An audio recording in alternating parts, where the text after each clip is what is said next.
Les composantes de la police onusienne en Guinée-Bissau, au Libéria et en Sierra Leone ont soutenu, dans le cadre de cette initiative, leurs contreparties nationales respectives et les partenaires régionaux et internationaux pour la mise en place des cellules de lutte contre la criminalité transnationale. Elles ont à ce titre fourni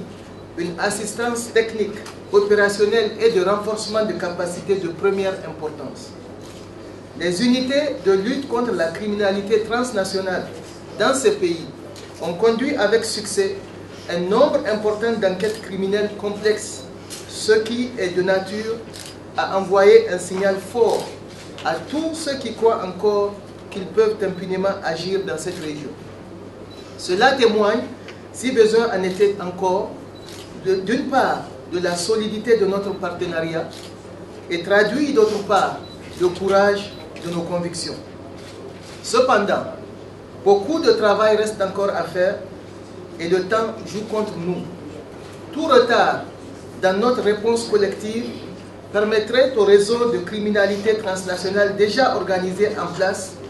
de consolider leur présence et de pérenniser leurs gains. Il convient pour ce faire que les acteurs impliqués au niveau global, continental, sous-régional et national interviennent dans un cadre coordonné, cohérent et surtout pragmatique pour y faire face. La conférence régionale des donateurs a connu une dynamique très positive qui contribue à renforcer les actions déjà entreprises. Les interventions de tous les délégués présents, tant des pays de la sous-région que les partenaires internationaux, ont permis de renforcer la cohérence des stratégies de lutte et la coordination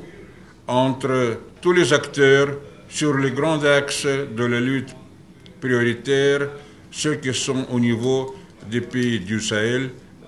de la côte ouest africaine ou du Golfe de Guinée. La participation active des pays de la région témoigne de l'inscription de ces stratégies dans leurs politiques internes, tant au niveau national que dans leur dimension régionale. Je souhaiterais exprimer un mot de remerciement tout particulier à l'endroit de nombreux partenaires internationaux qui ont confirmé leur appui à la mise en œuvre des actions préconisées, que ce soit par contribution technique ou par des contributions financières. À l'aune des présentations des principaux programmes et stratégies de la coopération en matière de lutte contre la criminalité, la conférence a permis de passer au crible les plans d'action sectoriels, mesurer les actions posées,